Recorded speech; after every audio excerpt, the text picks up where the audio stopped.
সংস্কার শেষে ৩ মাসের মধ্যে নির্বাচনের উদ্যোগ নেবে নতুন কমিশন, প্রত্যাশা বিএনপির। সরকারকে ভোটে মনোযোগের পরামর্শ মান্নার। গার্মেন্টস কর্মী ফজলু হত্যা মামলায় সাবেক আইজিপি মামুন আরও ৩ দিনের রিমান্ডে। আলাদা মামলায় গ্রেপ্তার আমু, জিয়া ও জাহাঙ্গীর। ট্রাইব্যুনাল আইন সংশোধন করে অধ্যাদেশ জারি, কার্যক্রমে অংশ নিতে পারবে আন্তর্জাতিক সংস্থা, নিয়োগ দেওয়া যাবে বিদেশি আইনজীবী। বেশ কয়েকটি থানায় এখনো শুনশান নীরবতা, বেশিরভাগ অস্ত্র লুট হওয়ায় রয়েছে লজিস্টিক সংকট, পুলিশকে জনবান্ধব হওয়ার পরামর্শ। ভয়াবহ বন্যার ৩ মাস পরও ফেনীতে শুরু হয়নি পুনর্বাসন কাজ, মানবেতর দিন কাটছে নিঃস্ব পরিবারগুলো, নেওয়া হচ্ছে পাইলট প্রকল্প। এবং হিজবুল্লাহর রকেটে কাঁপল তেল আবিব, লেবানন থেকে ৩৫০ রকেট নিক্ষেপ, বেশ কয়েকটি ভবন ক্ষতিগ্রস্ত, অন্তত ১১ জন আহত। দেখছিলেন শিরোনাম সংবাদ, দুপুরের সঙ্গে আছি আমি শিকা আজিজ। নির্বাচন সংশ্লিষ্ট প্রয়োজনীয় সংস্কার করে নতুন নির্বাচন কমিশন ৩ মাসের মধ্যেই অবাধ সুষ্ঠু নির্বাচনের উদ্যোগ নেবে, এমনটাই প্রত্যাশা করছেন বিএনপির স্থায়ী কমিটির সদস্য আমির খসরু মাহমুদ চৌধুরী। আর ঐক্যমতের ভিত্তিতে সংস্কারের জায়গাগুলো চিহ্নিত করে সুষ্ঠু ও গ্রহণযোগ্য নির্বাচন করা সম্ভব বলে মনে করেন যুগপৎ আন্দোলনের শরিক দল নাগরিক ঐক্যের সভাপতি মাহমুদুর রহমান মান্না। সাইফুল রিপনের প্রতিবেদন। নির্বাচন ব্যবস্থা সংস্কারে কমিশন গঠনের পাশাপাশি গেল ২১ নভেম্বর সাবেক সচিব এএমএম নাসির উদ্দিনের নেতৃত্বে নতুন নির্বাচন কমিশন গঠন করে অন্তর্বর্তী সরকার। রোববার শপথ নেন সিইসি সহ ৪ কমিশনার। সুষ্ঠু ও টেকসই নির্বাচন ব্যবস্থা গড়তে নানা পদক্ষেপ নিলেও ত্রয়োদশ জাতীয় সংসদ নির্বাচন ঠিক কবে হবে তা এখনো স্পষ্ট করেনি সরকার। দিনক্ষণ নির্দিষ্ট না হলেও জনগণের আস্থা অর্জনে মাঠ পর্যায়ে কাজ করে যাচ্ছে দেশের বৃহৎ রাজনৈতিক দল বিএনপি। ছাত্র জনতার অভ্যুত্থানে ফ্যাসিস্ট আওয়ামী লীগ ও তার দোসরদের বেশিরভাগ পালিয়ে গেলেও আসন্ন নির্বাচনকে সহজভাবে নিচ্ছে না দলটি। যারা ভাবছেন যে সামনে তো ফাঁকা, বিশ্বাস করুন, সামনে একটি অসম্ভব শক্তিশালী অদৃশ্য দাওয়াল আপনার জন্য অপেক্ষা করছে। বিগত তত্ত্বাবধায়ক সরকারের মতো একটি অবাধ ও সুষ্ঠু ভোটের ব্যবস্থা নিতে নতুন নির্বাচন কমিশনের খুব বেশি সময় লাগার কথা নয় বলে মনে করেন বিএনপির স্থায়ী কমিটির সদস্য আমির খসরু মাহমুদ চৌধুরী। আগে কেয়ারটেকার গভর্নমেন্টের সময় ৩ মাসের মধ্যে ভোটার তালিকাটা তারা খুব স্বল্প সময়ের মধ্যে রিভিউ করে তারা আপ টু ডেট করেছে এবং নির্বাচনী আইনগুলো তারা সঠিকভাবে নির্ধারণ করেছে এবং যেখানে যেখানে প্রয়োজন জনপ্রশাসনের মধ্যে সেখানে পরিবর্তনগুলো এর ৩ মাসের মধ্যে একটা সুষ্ঠু নির্বাচন দিয়ে চলে গেছে। সে একই কাজটা তাদের এখন করতে হবে। আর নির্বাচন নিয়ে রাজনৈতিক দলগুলোর সঙ্গে অন্তর্বর্তী সরকারের এখনো কোনো আলোচনা হয়নি বলে জানিয়েছেন নাগরিক ঐক্যের সভাপতি মাহমুদুর রহমান মান্না। তার মতে নির্বাচনের তারিখ স্পষ্ট না করলেও সর্বোচ্চ ১ বছরের মধ্যে অবাধ সুষ্ঠু নির্বাচন করা সম্ভব। এ পর্যন্ত এই সরকার আমাদের সাথে আনুষ্ঠানিকভাবে নির্বাচন নিয়ে বসেনি। ইনফর্মাল তো অনেক কিছু হতে পারে, কোনো রকম অ্যাটিটিউড নেই তাদের মধ্যে। সরি টু সে দ্যাট, কিন্তু এটা ঠিক যে তারা মেবি ডক্টর ইউনূস সহ এই পলিটিক্স ডিসকাস করতে কমফোর্টেবল না। সংস্কার বলতে যা বোঝায়, যেটা হওয়া উচিত, পুলিশ নির্বাচনের উপযোগী জনবান্ধব একটা পুলিশ বাহিনী, সেম ওয়ে জনপ্রশাসন এবং কার্যকর একটা নির্বাচন কমিশন, এগুলো করতে সব মিলিয়ে খুব বেশি হলে বছর খানেক লাগতে পারে, খুব বেশি হলে আমি বলছি। তার মানে আগামী বছরের মধ্যে নির্বাচনটা করা সম্ভব। দেশকে গণতান্ত্রিক ধারায় ফেরাতে আইন শৃঙ্খলা বাহিনী ও জনপ্রশাসনকে নিয়ন্ত্রণের ব্যর্থতা বিপদ ডেকে আনতে পারে বলেও শঙ্কা মাহমুদুর রহমান মান্নার। প্রশাসনের মধ্যেও তারা কোনো হাতই খেলতে পারছেন না, বরঞ্চ প্রশাসন তাদের নিয়ন্ত্রণের বাইরে আছে, সিভিল অ্যাডমিনিস্ট্রেশন এবং পুলিশ। তা থেকে আমি ওইটা মনে করছি না যে তারা একটা ইল মোটিভ বা প্রিসেট মোটিভ নিয়ে তারা কাজ করছেন, কিন্তু তারা কাজগুলো করতে পারছেন না। এইটা একটা বিপদ ডেকে আনতে পারে। সাইফুল রিপন, দেশ টিভি, ঢাকা। উত্তরা পূর্ব থানায় গার্মেন্টস কর্মী ফজলুল করিম হত্যা মামলায় সাবেক আইজিপি চৌধুরী আব্দুল্লাহ আল মামুনের 3 দিনের রিমান্ড মঞ্জুর করেছেন আদালত। এছাড়া আলাদা মামলায় সাবেক মন্ত্রী আমির হোসেন আমু, হাসানুল হক ইনু, সাবেক সেনা কর্মকর্তা জিয়াউল আহসান ও সাবেক সচিব জাহাঙ্গীর আলমকে গ্রেপ্তার দেখানো হয়েছে। সোমবার সকালে চিফ মেট্রোপলিটন ম্যাজিস্ট্রেট কোর্টে হাজির করে মামুনকে রিমান্ডে নেয়ার আবেদন করে রাষ্ট্রপক্ষ। আদালতকে জানানো হয়, পুলিশ নির্বিচারে ছাত্র জনতার উপর গুলি চালিয়েছে, ১,৫০০রও বেশি মানুষ মারা গেছে। তাকে রিমান্ডে নিলে আরও অনেক তথ্য পাওয়া যাবে। এদিকে সাবেক সেনা কর্মকর্তা জিয়াউল আহসান আদালতে অশোভন আচরণ করেন বলে জানান রাষ্ট্রপক্ষের আইনজীবীরা। অভিযোগ করেন, জিয়া চোখ রাঙায়, শুনানির সময় বাজে মন্তব্য করে, তার মধ্যে কোনো অনুশোচনা নেই। আর আসামি পক্ষের আইনজীবী জানান, রাজনৈতিক উদ্দেশ্যে আসামিদের হয়রানি করা হচ্ছে।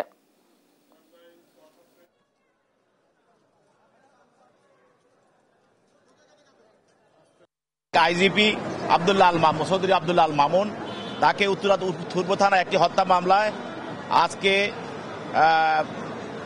তদন্তকারী কর্মকর্তা তাকে 10 দিনের রিমান্ড প্রার্থনা করেন। বিজ্ঞ আদালত উভয় পক্ষের শুনানির পর তার বিরুদ্ধে 3 দিন রিমান্ড মঞ্জুর করে তাকে তদন্তকারী কর্মকর্তার হেফাজতে প্রদান করেন।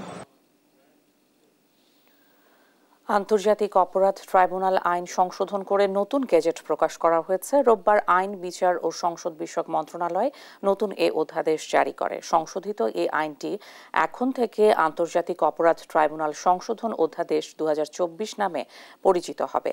বৈষম্য বিরোধী ছাত্র আন্দোলন দমনে বিগত আওয়ামী লীগ সরকার যে হত্যাকাণ্ড চালায় তার বিচার আন্তর্জাতিক অপরাধ ট্রাইব্যুনাল আইনে করার উদ্যোগ নেয় অন্তর্বর্তী সরকার। নতুন বিধান অনুযায়ী জাতিসংঘের বিভিন্ন সংস্থা ও আন্তর্জাতিক মানবাধিকার সংস্থা ট্রাইব্যুনালের কার্যক্রমে অংশগ্রহণ করতে পারবে। এছাড়া ভুক্তভোগীদের ক্ষতিপূরণ দেওয়ার আদেশও দিতে পারবে ট্রাইব্যুনাল।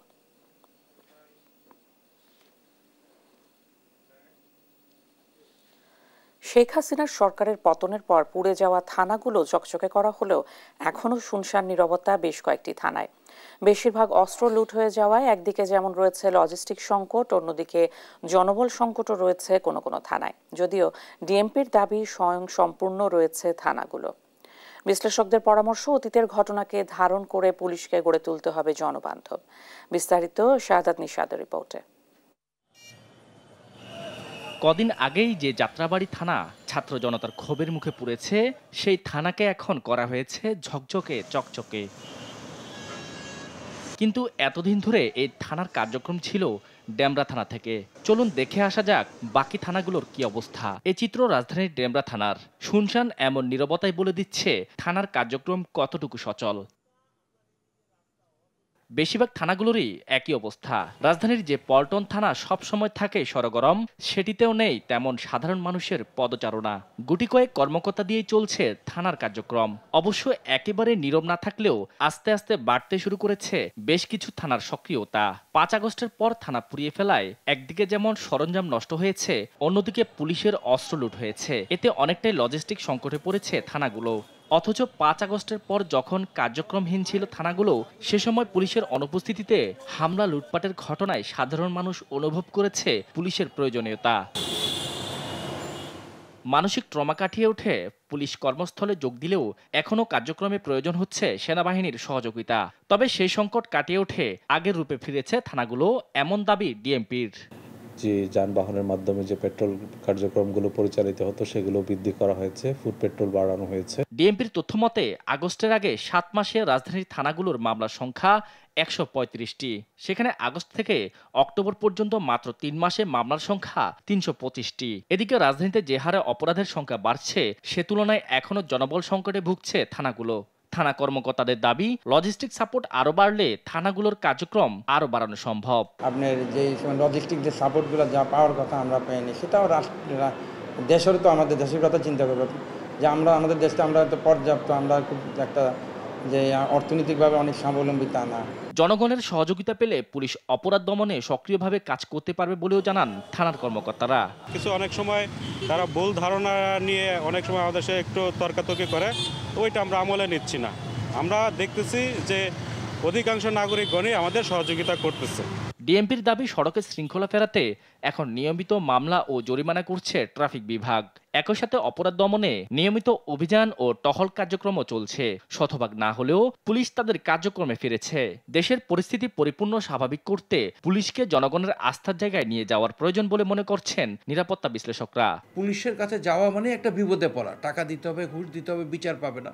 এটা কেন হবে?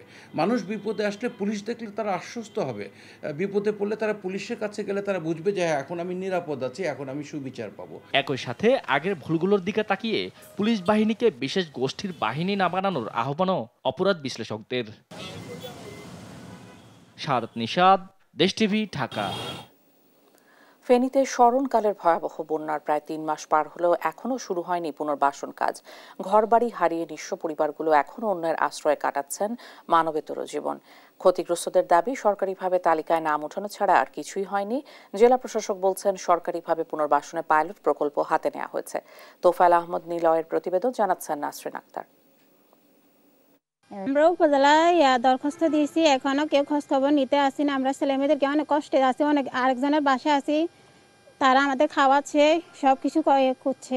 এখন এই ঘরগুলা 210,000 টাকা এমজিও টাকা দিয়ে কি করি চলবো, তার কোনো সরকার থেকে এই পর্যন্ত কোনো সহযোগিতা পাইনি। ফেনীতে ভয়াবহ বন্যার প্রায় 3 মাস পার হলেও পুনর্বাসনের কোনো উদ্যোগ না থাকায় এভাবে আক্ষেপ জানান ক্ষতিগ্রস্তরা। ঘরবাড়ি বিধ্বস্ত হওয়ায় এখনো বসবাস করছেন অন্যের ঘরে। সহায় সম্বল হারিয়ে বিত্তবানদের দাঁড়ে দাঁড়ে ঘুরছেন অনেকে। বন্যা আগে 3 মাস গড়ানা আমার ভাঙি চুরি গেছে, তখন আজকে 3 মাসিতে কোনো গদুয়া দিতাম পারিয়েন না। বেগিনে তো জীবন কি দুঃখের জীবন দুঃখেই যার, মা বাবার কাছেও সুখাই নেই, স্বামীর ঘরেও সুখাই নেই। আমরা এখন পর্যন্ত অনেক কষ্টে আছি, নিজের ঘর বাড়িতে থাকতে পারতেছি না, অন্যের ঘরে আশ্রয়িত আছি। জেলা প্রশাসনের তথ্য মতে ফেনীর 6 উপজেলায় 8,659টি ঘর ক্ষতিগ্রস্ত হয়েছে। এর মধ্যে সম্পূর্ণ ক্ষতিগ্রস্ত হয়েছে 1,718টি ঘর। আংশিক ক্ষতিগ্রস্ত 6,941 পরিবার। এখন পর্যন্ত ক্ষতিগ্রস্ত পরিবারের জন্য ত্রাণ ও দুর্যোগ মন্ত্রণালয় থেকে বরাদ্দ দেওয়া হয়েছে মাত্র 12 লাখ টাকা। এদিকে ক্ষতিগ্রস্ত 110টি পরিবারকে পাইলট প্রকল্পের আওতায় সেনাবাহিনীর মাধ্যমে ঘর নির্মাণ করে দেওয়ার সিদ্ধান্ত হয়েছে বলে জানিয়েছেন জেলা প্রশাসক। সেনাবাহিনীর তত্ত্বাবধানে 110টি পরিবারকে পুনর্বাসনের জন্য ইতিমধ্যে সিদ্ধান্ত হয়েছে। মাননীয় প্রধান উপদেষ্টার কার্যালয় থেকে একটি বিশেষ আশ্রয়ন প্রকল্পের মাধ্যমে এটি পাইলট বেসিসে হবে। পরবর্তীতে সরকারের সিদ্ধান্ত অনুযায়ী আমরা প্রকল্প সমূহ সরকারের যে সিদ্ধান্ত দেয় সে অনুযায়ী বাস্তবায়ন করা হবে। ফেনীতে এবারের বন্যায় 1,020,72,14,039 টাকার সম্পদ ক্ষতিগ্রস্ত হয়েছে। ঘুরে দাঁড়াতে দ্রুত পুনর্বাসনের দাবি জানিয়েছে সহায় সম্বলহীন পরিবারগুলো। নিউজ ডেস্ক, দেশ টিভি। আন্তর্জাতিক অপরাধ ট্রাইব্যুনাল আইনের সংশোধনী নিয়ে কথা বলছেন প্রসিকিউটর গাজী তামিম। সরাসরি যাচ্ছি সেখানে। এই ধরনের অপরাধ করে থাকে তাকেও বিচার করা যাবে। আগে আইনের সংজ্ঞায় টর্চার, কনফাইনমেন্ট এন্ড অ্যাবডাকশন সব মিলিয়ে গুমের একটা ব্যাখ্যা ছিল। এখন আন্তর্জাতিক আইনে যেটা আছে সেটা হলো ফোর্সফুল ডিসঅ্যাপিয়ারেন্স, সেই সংজ্ঞাটাকেও এই আইনের মধ্যে সংযুক্ত করা হয়ে এখন গুমের জন্য স্পেশাল বিচার এখানে করা যাবে। এবং আন্তর্জাতিক আইনের যে ব্যাখ্যা এই অপরাধের ব্যাপারে দেওয়া হয়েছে রোম স্ট্যাটিউটে স্পেশালি, সেটাকে এখানে অ্যাজ ইট ইজ ইনসার্ট করা হয়েছে। এর সাথে আগে এই আইনের অধীনে কোনো কম্পেনসেশন বা ক্ষতিপূরণ দেওয়ার কোনো বিধান ছিল না, সেটা এখন এই আইনে রাখা হয়েছে। যদি কোনো অপরাধীর সম্পদ থেকে অথবা রাষ্ট্র থেকে কোনো ভিকটিমকে অথবা কোনো উইটনেসকে বা ক্ষতিগ্রস্ত ব্যক্তিকে কম্পেনসেশন করতে পারবে রাষ্ট্র বা সরকার এই আইনের অধীনে। অন্তর্বর্তী কোনো আদেশের বিরুদ্ধে আপিলে যাওয়া যাবে এরকম অপশন কি যুক্ত হয়েছে? সেখানে কি কি আছে আসলে? সেখানে বলা আছে যে এই ট্রাইব্যুনালের অধীনে অন্তর্বর্তী কোনো আদেশ যেটা কন্টেম্পট অফ কোর্ট এখানে ছিল সেটার এগেইনস্টে অ্যাপিলেট ডিভিশনে অ্যাপিল করতে পারবে যে কোনো ক্ষতিগ্রস্ত ব্যক্তি। আর ওই আইন শৃঙ্খলা বাহিনীর বিচারের ক্ষেত্রে আইন শৃঙ্খলা বাহিনীর ব্যাপারে আগে ছিল যে কোনো আর্মড ফোর্সের এগেইনস্টে এখানে ট্রায়াল করা যাবে, কোনো member of the armed force. সেই শব্দটা এখন পরিবর্তন করে ওখানে member of the disciplinary force. Disciplinary ফোর্সের মধ্যে 3 বাহিনীর সাথে পুলিশ, র্যাব বা বিজিবি এবং কোনো গোয়েন্দা সংস্থা সহ আনসার বাহিনীকেও এখানে যুক্ত করা হয়েছে। কোন কোন ধারাগুলোর কারণে মনে হচ্ছে যে এটি পরিবর্তন করার কারণে এটি ইন্টারন্যাশনাল স্ট্যান্ডার্ড পেয়েছে একটু সুনির্দিষ্টভাবে? হ্যাঁ, সুনির্দিষ্টভাবে যদি বলতে চান তাহলে হলো সেকশন 3 সাবসেকশন 2 এবং সেকশন 4, সেকশন 12, সেকশন 17, সেকশন 20 এই ধারাগুলোকে মেইনলি বেশি পরিবর্তন করে। সেকশন 12 এ ডিফেন্স কাউন্সিলের রাইটস দেওয়া হয়েছে, সেকশন 17 এ অ্যাকিউজডের রাইটস দেওয়া হয়েছে, সেকশন 9 এ প্রসিডিংস এর ব্যাপারে আগে আসামিদেরকে 3 সপ্তাহের সময় দেওয়া হতো ডিফেন্সকে প্রস্তুত করার জন্য, এখন সেখানে 6 সপ্তাহ সময় দেওয়া হয়েছে। আগে প্রসিকিউশন লিমিটেড ডকুমেন্টস ডিফেন্সকে দিতে পারতো, এখন কোর্টের পারমিশন নিয়ে ডিফেন্স যে কোনো ডকুমেন্টস কোর্টের কাছে চাইলে পাবে। স্পেশালি যেটা আমরা সবচেয়ে বেশি ফেস করতাম আগে ডিফেন্স কাউন্সিল থাকা অবস্থায়, সেটা হলো at the time of charge hearing ডিফেন্সের তার সকল সাক্ষীর নাম বা তালিকা দিতে হতো। এখন আইনে সেই পরিবর্তনটা এনে বলা হয়েছে যে defence at any stage of the trial তাদের সাক্ষী বা তাদের ডিফেন্সকে ট্রাইব্যুনালের সামনে প্রডিউস করতে পারবে। মানে পলিটিক্যাল পার্টির এগেইনস্টে কোনো প্রভিশন রাখা হয় নাই, সেক্ষেত্রে যেসব প্রসিকিউশনের কাছে যেসব কমপ্লেইন আসবে ওইটার ব্যাপারে আপনারা কিভাবে কি করবেন? হ্যাঁ, এখানে পলিটিক্যাল পার্টির ট্রায়ালের জন্য কোনো সেকশন রাখা হয়নি, কারণ আমাদের দেশে পলিটিক্যাল পার্টি ট্রায়াল করার জন্য আরো অন্যান্য আইন আছে। অনেকেই বলছেন যে আইনটার এই পরিবর্তনগুলোর কারণে মামলা ঝুলে যেতে পারে বা দীর্ঘসূত্রিতা হতে পারে, এই ব্যাপারে আপনাদের কি ধারণা? আমার ধারণা হলো যে সেটারও সেফগার্ড এখানে রাখা হয়েছে। আসামি এবং ডিফেন্সকে সকল সুবিধা দিয়ে আবার সেখানে বলে দেওয়া হয়েছে যে কোনো ইনঅর্ডিনেট ডিলে যেন এই ট্রায়ালে না হয়, সে ব্যাপারে ট্রাইব্যুনাল যে কোনো ডিসিশন নিতে পারে। এই অধ্যাদেশের যে চেঞ্জগুলো আসছে সেটি কি যুদ্ধ অপরাধের যে মামলা চলমান ছিল সেগুলোর ক্ষেত্রে অ্যাপ্লিকেবল হবে কিনা? হ্যাঁ, এখানে বলে দেওয়া হয়েছে যে এই সংশোধনীটা 2009 সাল থেকে কার্যকর হবে। কর্মকর্তাদের সঙ্গে আনুষ্ঠানিক বৈঠক করছেন প্রধান নির্বাচন কমিশনার এএমএম নাসির উদ্দিন। এ বিষয়ে জানাতে সরাসরি যুক্ত হচ্ছেন সহকর্মী কায়েস রাহাত। রাহাত, বৈঠকের বিষয়ে কিছু জানতে পেরেছেন কিনা? ধন্যবাদ। যেমনটি জানেন যে এই মুহূর্তে আমি দাঁড়িয়ে রয়েছি ইসি ভবনে, এবং এখানে যে বিষয়টি হচ্ছে সেটি হচ্ছে যে প্রধান নির্বাচন কমিশনার সহ নবনির্বাচিত যে নির্বাচন কমিশনাররা ছিলেন সেই নির্বাচন কমিশনাররা এখানে একটি বৈঠকে রয়েছেন এবং তারা এখানে বিভিন্ন বিষয় সম্পর্কে এখন আলোচনা করছেন। এই নির্বাচনের সাথে সম্পৃক্ত যারা রয়েছেন বা ইসির কর্মকর্তা যারা ছিলেন বা এখনো রয়েছেন, এবং তাদের সাথে তারা একটি মতবিনিময় সভা করছেন। একই সাথে এই বৈঠকে তারা তাদের যে কার্যপদ্ধতি কিভাবে তারা এই সামনে নির্বাচনটিকে সংগঠিত করবেন বা সামনের নির্বাচনটি কিভাবে ঠিক সংগঠিত হতে যাচ্ছে সেটিকে অবাধ, সুষ্ঠু এবং নিরপেক্ষ করার জন্য কি কি পদক্ষেপ প্রয়োজন সেই পদক্ষেপগুলো নেওয়ার জন্য তারা এখন বৈঠক করছেন। এবং যেমনটি আমরা জানি যে গতকালকে তারা এখানে যোগ দিয়েছেন এবং গতকালকে যোগদানের পর আজকেই প্রথম বৈঠকটি হচ্ছে এবং এই বৈঠকে তারা তাদের যে বিষয়গুলো রয়েছে নির্বাচনের সাথে সংশ্লিষ্ট সেই বিষয়গুলো সম্পর্কে আলোচনা করছেন। একই সাথে এখানে এখনো বেশ কিছুটা তাদের পরিচয় বা মত বিনিময় যেটাই বলি সেটা এখনো হচ্ছে, এবং পরিচয় পর্ব শেষে হয়তোবা তারা পুরোদমে এই কাজটিতে তারা ঝাঁপিয়ে পড়বেন এবং প্রধান নির্বাচন কমিশনার বলি বা অন্যান্য যে নির্বাচন কমিশনার এখানে নিয়োগপ্রাপ্ত হয়েছেন তাদের মূল যে বক্তব্যটি এখন পর্যন্ত এসছে সেটি হচ্ছে যে কোনোভাবেই এই নির্বাচনটিকে তারা সুষ্ঠু এবং অবাধ বা নিরপেক্ষ করার জন্য তারা বদ্ধপরিকর, এবং ইসির সাথে অন্যান্য যে নির্বাচনী বিষয়গুলো রয়েছে যেমন নতুন করে নির্বাচনের জন্য তালিকা প্রণয়ন করা, ভোটার তালিকা প্রণয়ন করা, এরপরে হচ্ছে প্রার্থিতা নিরূপণে অন্যান্য কাজ যেগুলো রয়েছে সেই কাজগুলো সুচারুভাবে সুনিপুণভাবে সম্পন্ন করার জন্য তারা আবার বেশ ভাবে এই পরবর্তী যে পর্যায়ে রয়েছে এখন এই পরবর্তী সময়ে কিভাবে সেইগুলোকে এগিয়ে নিয়ে যেতে হবে এই প্রত্যেকটা বিষয়ে তারা আসলে এখানে আলোচনা করছেন। এবং আমরা এখানে এসে যেটি দেখতে পেরেছি যে দীর্ঘক্ষণ যাবৎ এই আলোচনা চলছেন, যদিও তাদের পক্ষ থেকে বা ইসির পক্ষ থেকে নির্বাচন কমিশনারদের এখনো আনুষ্ঠানিক কোনো বক্তব্য কিন্তু আমরা এখনো শুনতে পাইনি।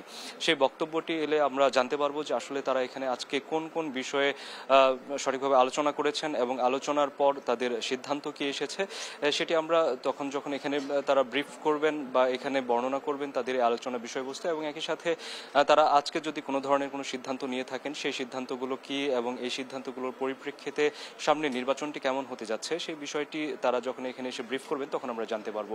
কিন্তু এই যাবৎ পর্যন্ত আমরা এখন পর্যন্ত সকাল থেকে দেখেছি যে অফিস শুরুর যে সময়টা ঠিক সেই সময়ে বলা যায় যে খুব পাঞ্চুয়ালি তারা এখানে অফিসে এসছেন এবং আসার পর তাদেরকে একটি ছোট উষ্ণ সংবর্ধনা দেওয়া হয়েছে বা উষ্ণ অভ্যর্থনা বলা চলে। সেটির পর তারা এখন পর্যন্ত মিটিংয়ে রয়েছেন এবং এই মিটিংয়ের পর তারা হয়তো বা একটি সিদ্ধান্ত জানাবেন আমাদেরকে বা ব্রিফ করবেন। তো ইসি ভবন থেকে এই ছিল আমার কাছে সর্বশেষ। রাহাত, ধন্যবাদ আপনাকে। মাদারীপুরে আড়িয়াল খাঁ নদ থেকে অবৈধভাবে বালু উত্তোলনে বাধা দেওয়ায় এলাকাবাসীর ওপর হাত বোমা নিক্ষেপের ঘটনা ঘটেছে। এতে এক গৃহবধূ সহ আহত হয়েছেন অন্তত 3 জন। রোববার রাতে সদর উপজেলার তাল্লুক এলাকায় এই ঘটনা ঘটে। স্থানীয়রা জানায় দীর্ঘদিন ধরে ওই এলাকায় বালু উত্তোলন করে আসছিল আলম হাওলাদার, পাপু হাওলাদার সহ একটি অসাধু চক্র। রোববার রাতে ড্রেজার মেশিন বসিয়ে বালু উত্তোলন শুরু করলে এলাকাবাসী এতে বাধা দেয়। তখনই এলাকাবাসীর ওপর ককটেল নিক্ষেপ করে চক্রটি। এই ঘটনায় আহতদের উদ্ধার করে জেলা সদর হাসপাতালে ভর্তি করা হয়। আহতদের মধ্যে গৃহবধূ চম্পা বেগমের অবস্থা গুরুতর।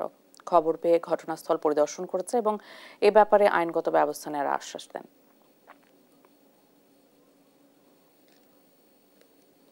স্বৈরাচার হাসিনা সরকারের আমলে ক্ষমতার প্রভাব খাটিয়ে ময়মনসিংহ নগরীতে একের পর এক বাড়ি ফ্ল্যাট নির্মাণ করেছেন সরকারি প্রাথমিক বিদ্যালয়ের সহকারী শিক্ষক জাহাঙ্গীর হোসেন উজ্জ্বল। তার অবিশ্বাস্য বাড়ি বিলাসে হতবাক অন্য শিক্ষক ও স্থানীয়রা। অনিয়ম দুর্নীতি ছাড়া এমন বিলাসী জীবন কোনোভাবেই সম্ভব নয় বলে বিষয়টি তদন্ত করে ব্যবস্থা নেওয়ার দাবি স্থানীয়দের। সহকর্মী ইলিয়াস আহমেদের 2 পর্বের প্রতিবেদনের প্রথম পর্ব জানাচ্ছেন সালমা জাহান। ময়মনসিংহের নান্দাইলের কাদিরপুর সরকারি প্রাথমিক বিদ্যালয়ের সহকারী শিক্ষক জাহাঙ্গীর হোসেন উজ্জ্বল। তবে নান্দাইলের সাবেক সংসদ সদস্য আনোয়ারুল আবেদিন খান তুহিনের আশীর্বাদে বদলে যায় ভাগ্য। 2019 সালে বনে যান উপজেলা শিক্ষক সমিতির সাধারণ সম্পাদক। ক্ষমতার প্রভাব খাটিয়ে বিদ্যালয়ে না গিয়ে জড়িয়ে পড়েন নানা অপকর্মে। স্ত্রী ও নিজের নামে ময়মনসিংহ নগরীর শানকিপাড়া নয়নমণি মার্কেটের পেছনে গড়ে তোলেন 6তলা বিলাসবহুল বাড়ি।